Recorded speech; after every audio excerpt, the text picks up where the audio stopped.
Got address tayo. Kasama natin ang ating busiging mayor, Mayor Isko Moreno.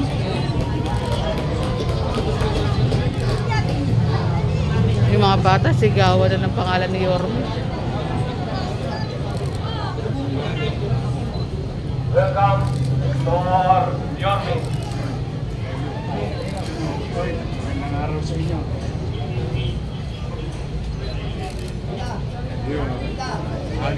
Good morning, Yorme.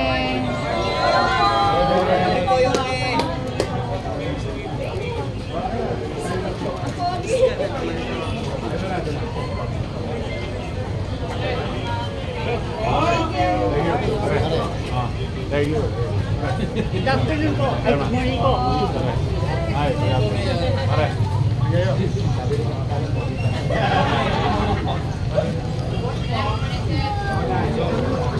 Oh, dito na tayo sa loob, right?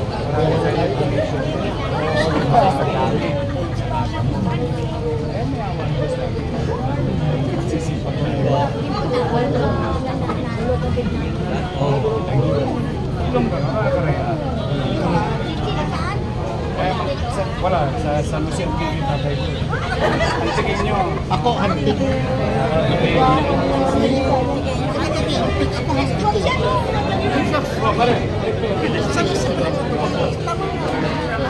Thank you. Good to see you again. Kasi nangloy ba?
Thank you for coming to this turnover the medical supplies.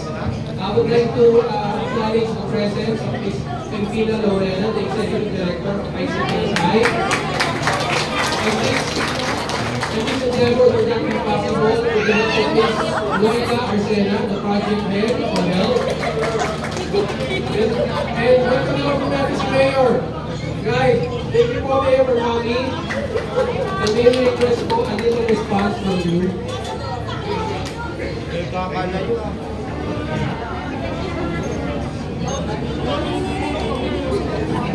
Yes. Good morning. Una, salamat sa Diyos dahil patuloy tayong bibiyayaan sa ating pangangailangan at yawa din ng Diyos na patuloy tayo makatawid sa kinakaharap nating pinansyal sa ating lungsod. Kaya natutuwa naman ako, hindi lang top taxpayer ang ICTSI. Top donor din natin sa lungsod ng Manila. For so many occasions and instances, ang ICTSI laging nasa likod natin. Tinutulungan tayo. Kaya tayo mga taga-Tondo, ay paramdam ninyo ang mainit na pasasalamat natin sa ICTSI. Palakpakan ang malakas! Alay nyo, baka naman. Umulit pa yan.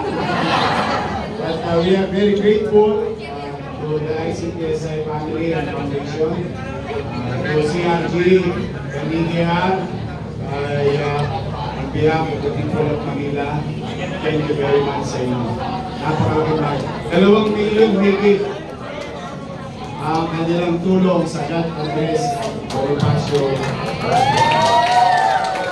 So, awal ng mga barangay officials na nandito at sa ating mga doktor, nurses, and non-medical. Masaya pa kayo na nakaraan? Yes! Gusto niyo ba sumaya sa Pasko? Yes! Huwag mo na lang, steady lang yan si Gently. Kami ni Director Matilla at ng inyong Director, si Lucky. Malay nyo, maging lucky kayo sa Pasko. We do our best. We will always give what is due to you. Kahit na tayo hirap, basta kailangan di tayo matulog. Kung mamalimos ko kayo, makikisuyo tayo sa mga nakakaluwa at yung obligasyon natin sa ating mga empleyado. So tayo, tuloy-tuloy lang. Sa ako, I'll do my part with the leadership of Director ng Manila Health Department, Director Padilla, at sa po ng mga direktor ng ating ospital. So, isa lang ang hinihingi ko sa inyo. Pwede ba mag-smile lang kayo? Wala na akong hinihingi. Naniniwala naman ako sa kakayanan ninyo bilang profesional. But you know, smiling to our patient who are in pain, I think it's more than the medicine. Pagka namitian natin, buyan tayo, pagod tayo, hirap tayo, pero pag naiparamdam natin yung pagmamalasakit sa makikikayan, unang-una sa ating mga itin. Pag nakita nila ang ating mga itin dahil tayo nakangiti. Ang importante, handa ba tayo? Yes! Importante in our heart, in our mind, handa tayo. And some acquisition of knowledge, training, and awareness, I think it can add up. Mga tutulong na makikawit natin ang ating mga mamamayan pag nangyari yung sinasabi natin. But for now, what we can do, bukod sa pag-prepare, magiging aware, huwag niyo pagdaro sa sarili niyo. Libre naman to. Magdasal kayo. Magdasal tayo lahat. Tuloy tayong manalig sa Diyos. Ito, naway lang. Wala naman po yan. Let's continue to pray that everyone will be saved. And that thing that we are expecting, which we don't know when, will not happen. But as far as the data is concerned, it's been happening around us already. So there is a high probability. So always and always, talk to your family, talk to each other. That's the core. Then in our workplace, how can we act in safety? The good thing, your city government is trying to, nowadays, get more additional resources. Like nakita nyo toys, private sector. All other national agencies, sinisynchronize na natin those. At yung mga barangay, hopefully, they will be the same. But for now, more than anything else, we are very grateful to ICTS at palakpakan natin. Thank you very much.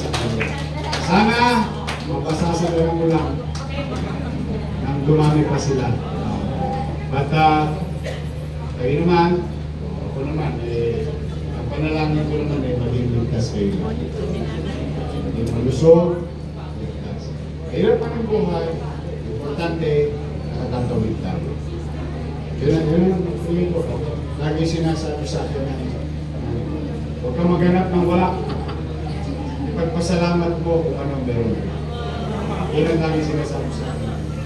Kaya, do our best and God will take care of the rest.